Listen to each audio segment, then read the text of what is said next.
Menurut teori Vygotsky, proses belajar tidak hanya terjadi secara individu, tetapi juga melalui interaksi sosial.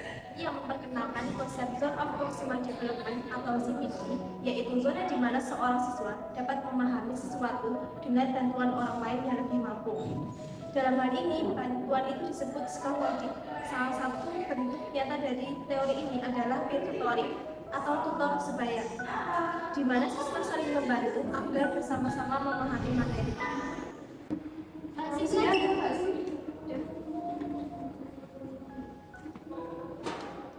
Jadi kan kita ada bahas ekologi bikin mainan itu kan, itu kan tentang ekosistem.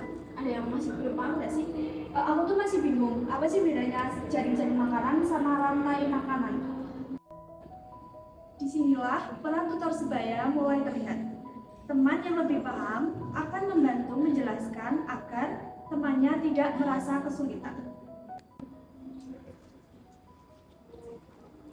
Nah, kalau rantai makanan itu kayaknya yang lebih sedikit, kayak misalnya contohnya itu rumput. Nah, rumput itu kan sebagai produsen.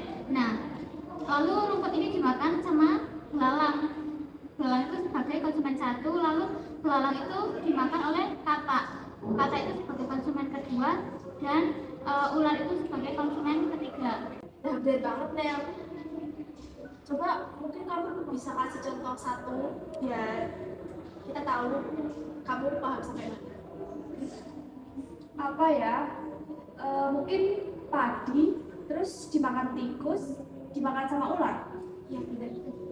Jadi kan tadi yang disebutin sama Nelly sama kamu itu kalau digabung bisa jadi jari-jari makanan. Nah, ini contohnya kayak gini.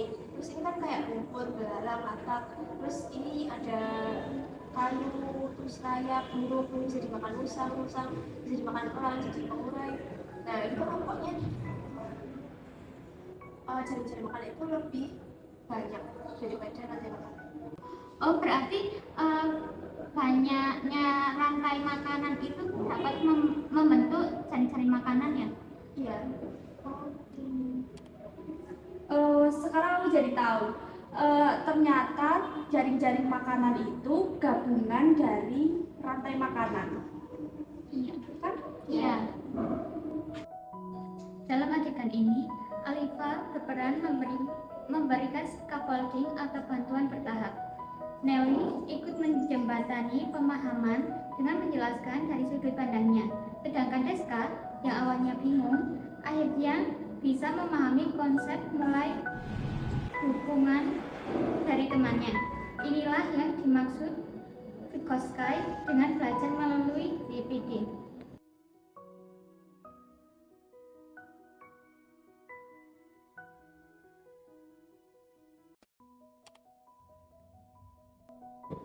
Belajar tidak harus dilakukan sendiri.